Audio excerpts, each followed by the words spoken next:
La Quintini de Douala. Toujours à votre écoute et encore plus proche de vous, vous propose chaque semaine un programme d'éducation à la santé. Tous les samedis, un spécialiste répond à vos questions de santé. La Quintini avec vous sur Radio Balafon.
Accident de la circulation, catastrophe, urgence sanitaire majeure. Lorsque les victimes affluent en grand nombre, l'hôpital devient le dernier rempart, mais aussi le premier entre la vie et la mort. Comment l'hôpital La Quintini s'organise-t-il face à un afflux massif de victimes? Quels dispositifs sont activés? Quel rôle pour les équipes médicales, les urgences et l'administration hospitalière? Ce sont là quelques-unes des questions au cœur de votre programme. La Quintini avec vous qui démarre à l'instant ce samedi. Pendant une trentaine de minutes donc, nous allons décrypter ensemble avec notre invité les mécanismes de gestion des situations d'urgence collective, comprendre les défis, mais aussi les solutions mises en place pour sauver des vies. Même dans les moments de forte pression. La Quintini avec vous, vous le savez, c'est une coproduction. Hôpital La Quintini de Douala, Radio Balafon à la supervision. Vous le savez également, c'est le directeur de l'hôpital La Quintini de Douala, le docteur Marie-Solange Domé-Banguer, à la coordination Georges Sémé officie. Comme invité ce matin, le docteur Corinne Eddy, qui est médecin anesthésiste réanimateur pour la thématique de ce matin, gestion de l'afflux massif des victimes à l'hôpital La Quintini. Eh bien, elle se fera un plaisir, mais surtout un devoir de tout nous dire. À la partie technique, il officie ce matin, Ben Agi, à ce micro de présentation pour vous servir. Gertrude Fernande Bidjoka, madame, monsieur, cette émission est la vôtre au 650 25 25 50. Eh bien, vous pourrez échanger avec notre invité, poser une question en rapport, bien sûr, en lien avec la thématique du jour. Bienvenue à toutes et à tous. L'hôpital La Quintini de Douala. Toujours à votre écoute et encore plus proche de vous, vous propose chaque semaine un programme d'éducation à la santé. Tous les samedis, un spécialiste répond à vos questions de santé. La Quintini avec vous sur Radio Balafon.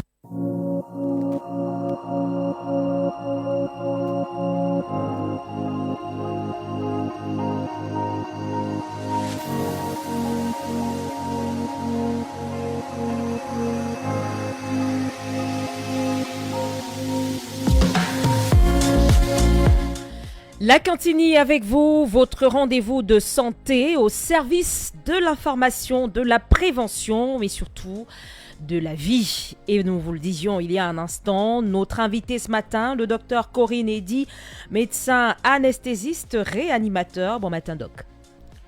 Bonjour Gertrude, bonjour chers auditeurs et auditrices. C'est un plaisir de vous avoir avec nous ce matin dans le cadre de cette production. Je ne sais pas trop pourquoi. Georges Sémé, très tôt, a déjà bousculé sur le plateau. Il y a quoi, non? Bonjour Gertrude, bonjour à tous les auditeurs et followers de Radio Balafon, particulièrement ce programme qui nous accueille tous les samedis. Dans quelques minutes, Gertrude, vous saurez pourquoi j'aimerais intervenir d'entrée. On est très pressé.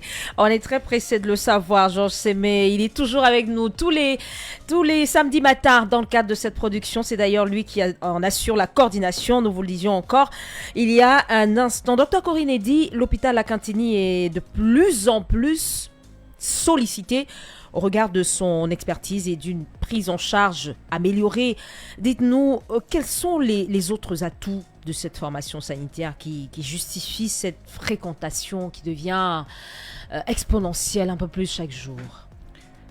Merci Gertrude. Je voulais, avant de répondre à votre question, je voudrais d'abord remercier Madame le directeur de l'hôpital La Quintigny, Dr Ndom Marie Solange, qui m'a donné la grande opportunité de parler d'un sujet aussi important qui est la gestion des afflux dans nos hôpitaux.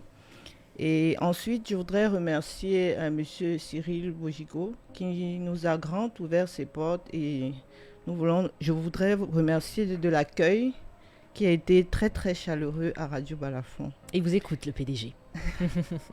Maintenant, pour répondre à votre première question, je dirais que l'hôpital à Quintigny, le premier avantage qu'il a, c'est que c'est un hôpital de référence qui est pluridisciplinaire. Nous avons plus de 10 services de médecine et plusieurs services de chirurgie. On est assez complet dans la demande des soins.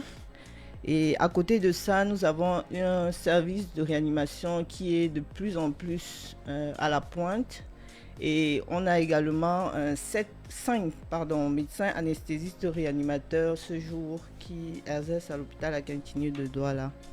À côté de ça, il y a aussi ce désir qui est perpétuel de s'améliorer à chaque fois.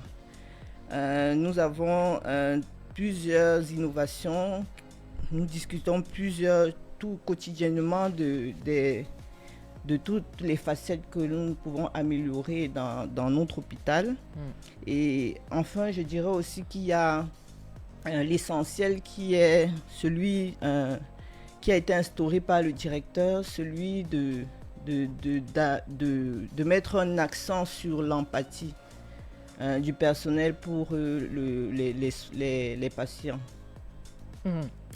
Georges Sémé, très certainement quelque chose à rajouter à cette réponse qui nous permet de comprendre un peu plus. Bien sûr, Gertrude, c'est une question extrêmement pertinente. Effectivement, nous rendons compte qu'au fil des mois, l'hôpital à Quintigny est de plus en plus fréquenté et ce n'est pas un hasard. Dr Idi a déjà donné quelques éléments qui justifient cette forte augmentation de la fréquentation. J'aimerais ajouter encore bien d'autres qui pourront édifier nos auditeurs. Il y a l'aspect accueil qui a été ces derniers mois savamment reconstruit parce que nous avons eu des formations de notre personnel sur l'accueil.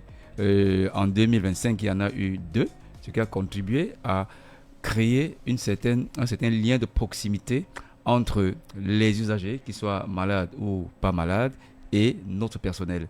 Cet accueil est allé crescendo dans tous les services, du portail jusque dans les salles d'hospitalisation. Nous avons également mis un accent sur la communication bienveillante. Vous savez, la communication permet de briser les malentendus, de baisser les tensions. Et dans le cadre de cette communication également, Madame le directeur a instruit des formations avec des formateurs locaux, mais parfois qui venaient même de l'étranger, afin de former notre personnel, qu'il soit soignant ou non soignant, à la communication bienveillante. C'est un aspect très important parce que on s'est rendu compte qu'il y avait parfois des malentendus qui naissaient du fait que la communication ne se soit pas bien passée. Et je vous assure que ces formations et cette valeur ajoutée auprès de notre personnel a contribué à ce qu'il y ait un afflux massif des patients et des usagers à l'hôpital à Quintigny. C'est très important. Et pour paraphraser notre directeur qui dit que c'est l'extérieur qui accueille, qui arrange l'intérieur, et elle-même paraphrasée le ministre de la Santé publique, nous avons mis un accent sur l'aspect physique de l'hôpital à Quintigny. Lorsque vous arrivez aujourd'hui dans cette formation sanitaire, elle est extrêmement propre. Nous y mettons beaucoup de moyens, qu'ils soient des moyens financiers ou des ressources humaines. Il est propre, agréable à vivre, un cadre un peu plus de proximité parce que à côté de cette propriété, nous avons créé des zones où il fait bon vivre, des jardins, des espaces verts, des espaces ludiques où les gens peuvent se récréer. Donc, c'est tout cela qui fait que l'hôpital La Quintigny n'est plus comme avant et il présente aujourd'hui, sur le plan physique et sur le plan de la prise en charge médicale, quelque chose de formidable qui a, comme on peut le noter, un impact sur la fréquentation. Est-ce que c'est alors bien de faire genre, il faut qu'on ait envie de tomber malade? Alors, pas du C'est tout. bien comme Et la dernière nouveauté, qui est une nouveauté inédite au Cameroun, D'accord. c'est aujourd'hui, les usagers peuvent prendre rendez-vous pour leur consultation par QR code. D'accord. C'est la toute dernière innovation apportée par l'actuel management de l'hôpital Akintini. Concrètement, Vous arrivez à c'est-à-dire? l'hôpital Akintini, il y a des affiches D'accord. qui sont déjà collées partout. Vous prenez votre téléphone, Mhm. vous allez sur l'interface WhatsApp. Plus haut, il y a la caméra WhatsApp. Vous l'appuyez et vous mettez votre téléphone devant le QR code. Mhm. Et tout de suite, on vous répond en vous disant que bienvenue à l'hôpital Akintini. D'accord. Vous voulez prendre rendez-vous, on vous donne le spécialiste qui est disponible, etc. etc. Donc, c'est une innovation qui fait que on rend plus court le parcours du patient. Mhm. Vous pouvez être à la maison. D'ailleurs, nous avons des calendriers que je vais vous offrir tout à l'heure, que nous avons mis à la disposition du public. Mhm. Quand vous venez à l'hôpital Akintini, on vous offre un calendrier où il y a le QR code. Vous pouvez l'amener à la maison et prendre rendez-vous n'importe quand vous voulez. Donc, Ah d'accord. oui, je vais vous l'offrir tout à l'heure. Je pense que ce sont des innovations qui permettent à ce que l'hôpital Akintini soit pas un hôpital comme les autres et que les usagers, pas seulement pour y venir quand ils sont malades, mais pour découvrir aussi ces innovations. Je vous assure que c'est du venez voir et nous invitons les uns et les autres à venir voir, à palper ces innovations parce que rien n'est plus comme avant, comme je le disais. Mhm. Alors, dites-nous, docteur Eddy, quels sont les derniers... C'est vrai que on a parlé d'innovation, une parmi tant d'autres, citées par Georges Sémé il y a un instant. Quels sont les derniers événements d'afflux massif de victimes que l'hôpital Lakantini a enregistrés? Merci Gertrude. Vous savez, l'hôpital Lakantini reçoit les victimes de manière régulière, les accidentés. L'hôpital Lakantini reste l'hôpital de référence le plus fréquenté. Mais les deux grands événements qui me viennent en tête, c'est celui de l'intoxication au biscuit, où il y avait eu plusieurs victimes qui étaient des enfants, et puis celui de la gestion des victimes de la crise post-électorale, où nous avons aussi reçu plusieurs blessés. Voilà, c'est donc quelques-uns de ces moments-là que vous avez vécu à l'hôpital Lakantini de Douala. Docteur Eddy, vous êtes, on l'a précisé à l'entame de ce programme, vous êtes médecin anesthésiste, réanimateur. Alors dites-nous, quel rôle joue la spécialité que vous représentez dans ce type de situation-là que vous avez décrit tantôt? Déjà, c'est quoi un médecin anesthésiste réanimateur? C'est toujours bon de le rappeler, de permettre aux uns et aux autres d'avoir une idée toujours bien fixe de ce dont on parle. Alors, le médecin anesthésiste réanimateur, il a deux casquettes. Il a la casquette d'anesthésiste. Ça veut dire celui qui va endormir et celui qui va abolir la douleur lors par exemple, d'une intervention chirurgicale ou bien lorsque on doit vous effectuer un examen qui peut être invasif ou pas. Et il a également la deuxième casquette qui est celui du réanimateur, donc celui qui maintient les fonctions vitales. Ça veut dire tout ce qui est respiration, tout ce qui a trait au cœur, tous les organes nobles.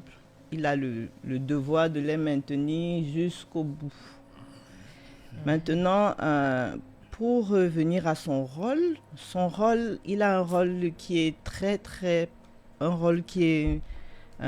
il est une figure centrale dans la gestion des afflux.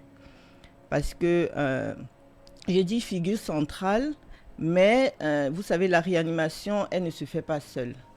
Il y a plusieurs acteurs qui interviennent dans la réanimation. Le réanimateur, à lui seul, ne peut pas faire la réanimation. Et c'est bien de préciser que les acteurs vont des administrateurs au personnel de soins. Quand on parle de personnel de soins, il y a le réanimateur, il y a l'urgentiste, il y a les infirmiers, il y a les aides-soignants, il y a même les brancardiers. Tout doit être organisé pour que la réanimation se fasse avec les plus grands codes. Donc, le réanimateur, c'est habituellement lui qui est le leader, celui qui va donner les directives, mais il y a plusieurs acteurs dans une réanimation. Comme à l'hôpital La Quintigny, pensez-vous que les formations sanitaires de notre pays sont suffisamment bien préparées à la maîtrise des afflux massifs des victimes? Je dirais préparé, oui, mais suffisamment préparé, je dirais non. Donc, il y a encore plusieurs améliorations à faire. C'est notre travail au quotidien, mais nous y attelons tout le temps pour pouvoir nous améliorer. C'est pour ça que je voudrais préciser qu'il y aura dans ce sens une formation en collaboration avec le CHU de Rouen en France qui va se faire entre le 2 et le 6 mars. Nous allons recevoir plus de 5 médecins anesthésistes, réanimateurs et urgentistes du CHU avec qui nous allons parler de l'afflux massif, de leur vision de la gestion de l'afflux massif. Quand vous dites recevoir, ça veut dire qu'ils partiront de la France pour le Cameroun, c'est cela? Oui. D'accord.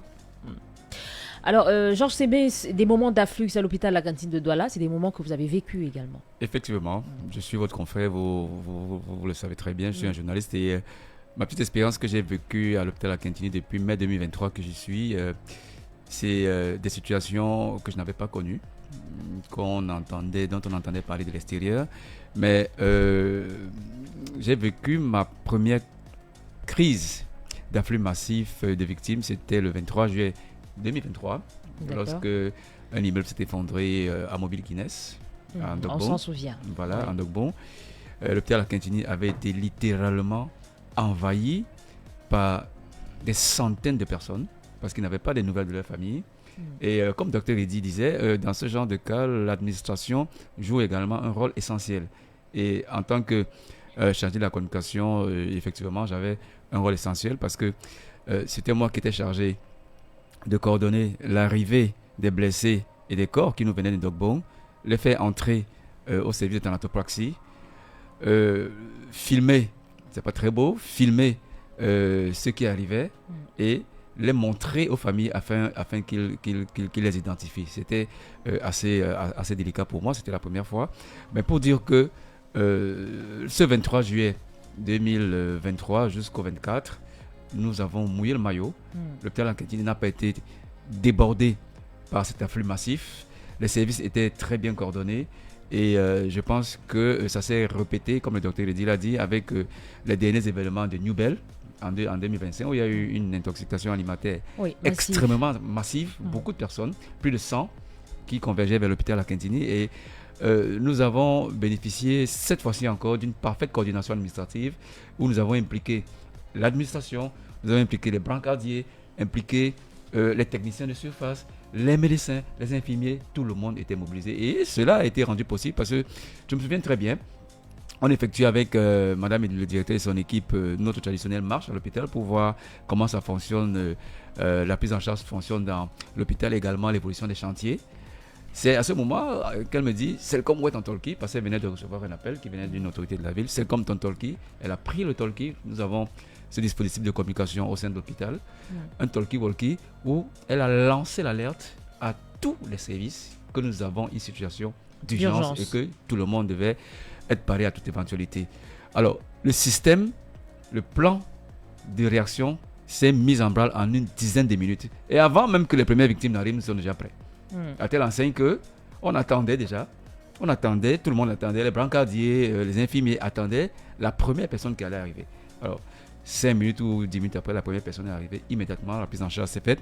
Et l'afflux était extrêmement répétitif, à telle enseigne que, comme on était bien préparé, on n'a pas senti la lourdeur de cette opération. Le SAMU a été mis à contribution parce qu'il effectuait des rotations entre l'hôpital La Quintigny et le lieu, la zone où il y a eu l'intoxication. Donc, ça s'est parfaitement bien passé.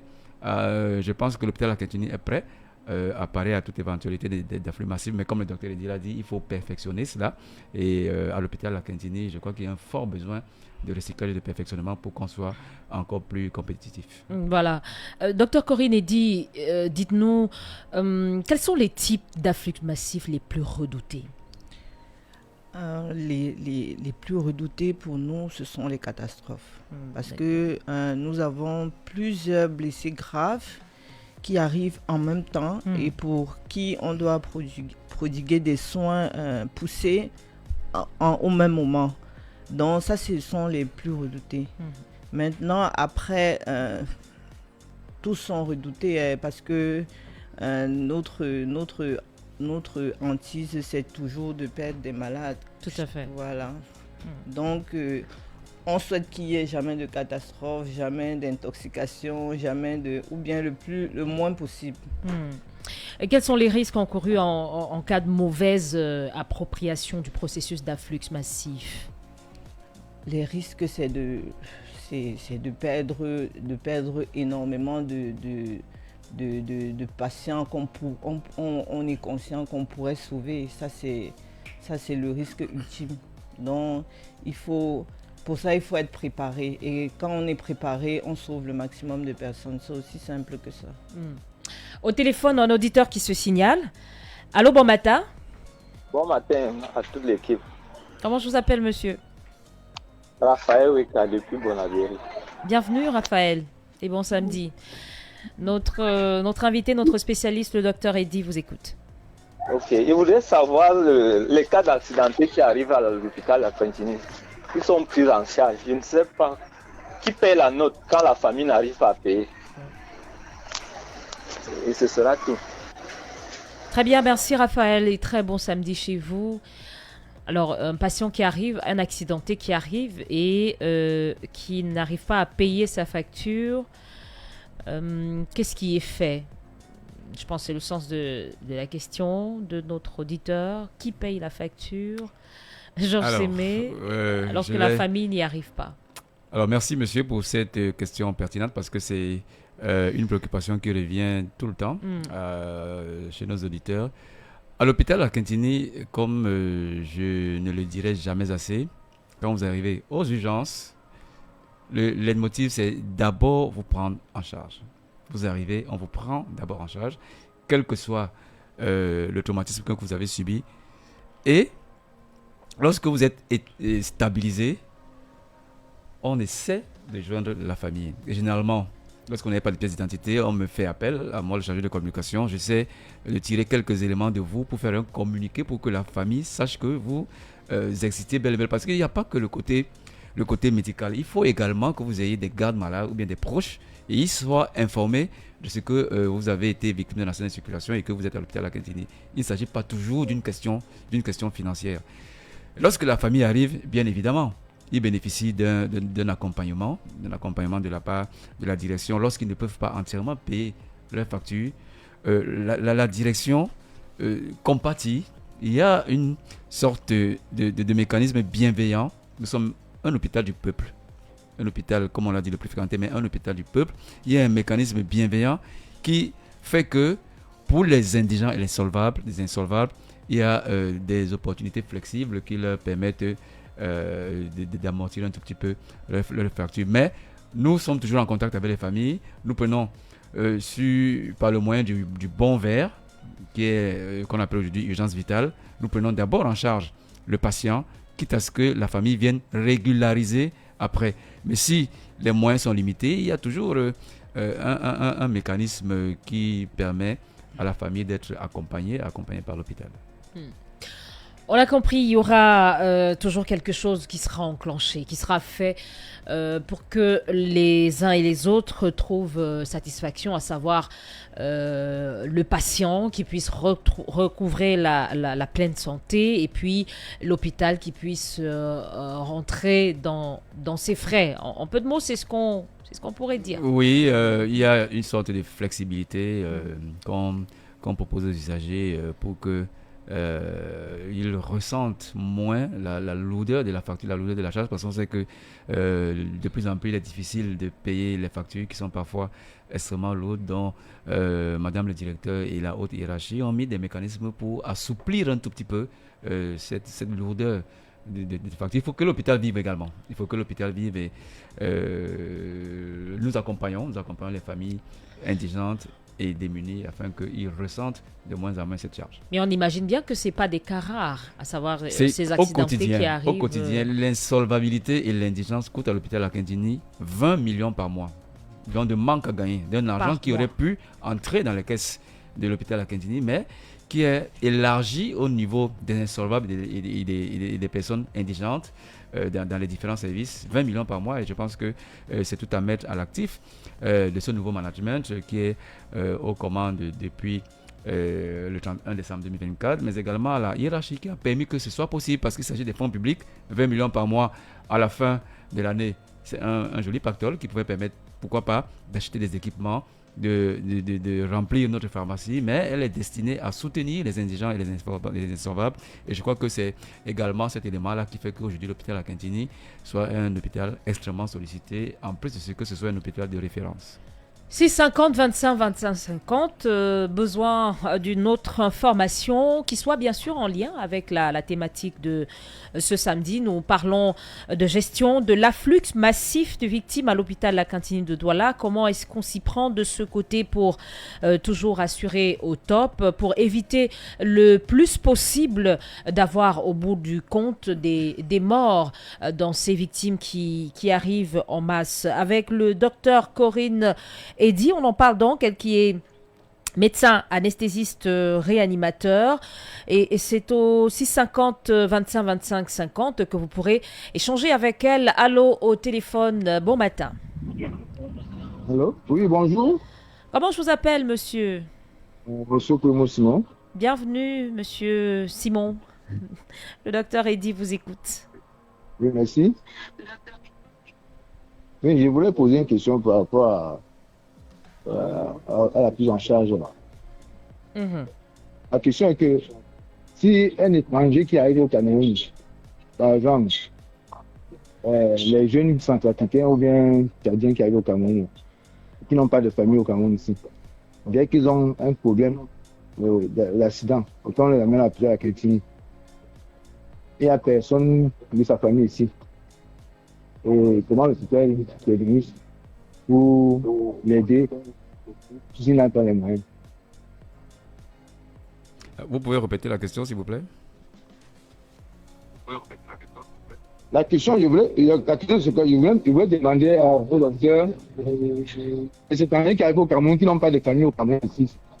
Quand ils font les accidents, un accidenté, par exemple, ça fait quoi, quelqu'un ou bien, c'est pas moi, un tombé, il prend un accident et il n'a pas de famille ici au Cameroun.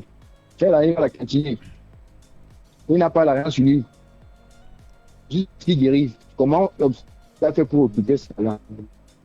D'accord, je pense que c'est la même question que le précédent auditeur. Oui, c'est la même question. Je vais d'abord laisser le docteur Eddy, si elle veut dire un mot. Oui, je voulais rassurer en tout cas toutes les personnes vivant au Cameroun. Moi, pour l'avoir vécu en tant que praticienne, à l'hôpital Akintini, une vie est égale à une autre. Donc, habituellement, quand nous recevons quelqu'un qui est en détresse, on s'occupe d'abord de gérer la détresse. On dit même souvent aux urgences, on a tendance même d'abord même à stabiliser même le malade, même parfois avant de connaître même son nom. Donc, vous voyez que pour quelqu'un chez qui on ne connaît même pas le nom, on va difficilement savoir s'il est congolais ou tchadien ou voilà. Donc, toutes les personnes qui arrivent et qui sont en détresse sont d'abord prises en charge. Et nous avons tendance à dire on laisse le reste aux administrateurs, mais le personnel de santé prend tout patient en détresse en charge. Ça, c'était les directives qui ont été claires de l'administration. Et ce sont les directives qu'on suit à ce jour. D'accord, pour apporter quelques éléments.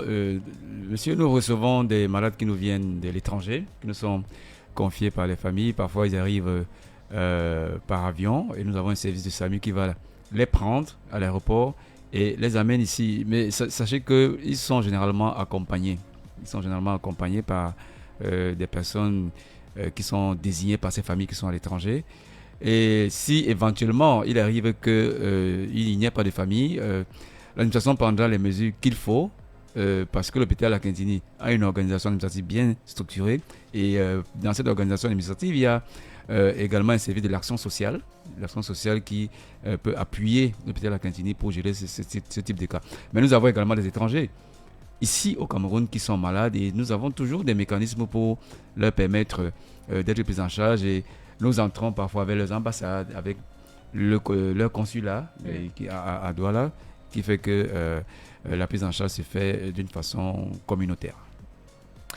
C'est ici qu'elle se referme, Lakintini, avec vous, cette autre émission. Gérer un afflux massif de victimes, ce n'est pas seulement une question de mur ou d'équipement. Vous l'aurez compris, c'est avant tout une question, avec le docteur Eddy, une question d'anticipation, de coordination et d'hommes et de femmes formés à sauver des vies dans l'urgence. À l'hôpital Lakintini, chaque sirène qui retentit rappelle que l'hôpital est le point décisif où chaque minute compte pour sauver des vies. Et donc, mieux comprendre ces mécanismes, c'est aussi mieux se préparer individuellement et collectivement à faire face à l'imprévu. Merci, Dr Corinne Eddy, pour, on va dire, tout cet enseignement, parce qu'on a appris. Merci Gertrude. Merci de m'avoir donné l'opportunité de parler de cette question importante. Merci d'avoir aussi essayé de donner des éclaircissements à vos auditeurs. Je voudrais encore remercier le directeur parce que c'est une question qui est primordiale. Venez à l'hôpital de Lakintini quand vous avez des problèmes. Nous sommes là, personnel de soins, pour vous prendre en charge et nous nous améliorons. Je vous ai parlé tout à l'heure de la journée, de la formation qu'on organise sur 5 jours.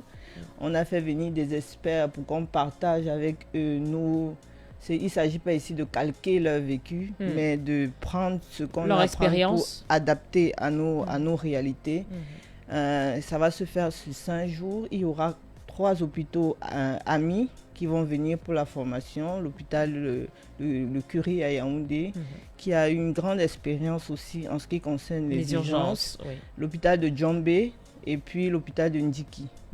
Vous voyez que on a vraiment le souci au quotidien de l'amélioration. Et on imagine bien que ces formations sanitaires amies, c'est pas anodin.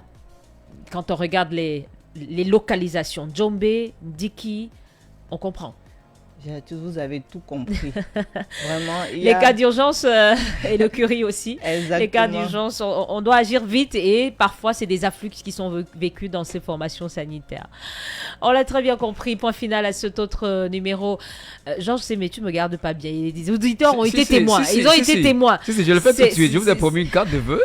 Une carte de vœux de l'hôpital Lakintini avec un joli message. Avec le QR code, d'accord. Voilà, le joli message de madame le directeur qui vous est adressé. À l'intérieur, vous avez ce calendrier. D'accord. Donc, elle insistait qu'on mette ce calendrier, mais surtout son petit QR code là. D'accord. Vous pourrez le tester tout à l'heure. Vous cliquez comme j'ai dit et vous prenez rendez-vous en toute sérénité. Je vous l'ai promis, je vous le remets tout de suite. Merci. Georges Sémé. Et point final à cet autre numéro. Merci à Ben Haji qui officiait à la partie technique. Merci de nous retrouver, madame, monsieur, samedi prochain, si Dieu le veut, pour un autre moment d'échange, de partage et même d'apprentissage avec votre institution hospitalière, l'hôpital Lakintini de Douala. Bon samedi à toutes et à tous. Il est 9h30. Orange Money ajoute des millions sur des millions plus, des Smart TV géants, des voitures neuves de l'heure. Fais tes paiements au dièse 150 dièse ou sur Max It via QR code pour gagner. Orange Money. Radio Panafon. La plus lionne. La plus lionne des radios.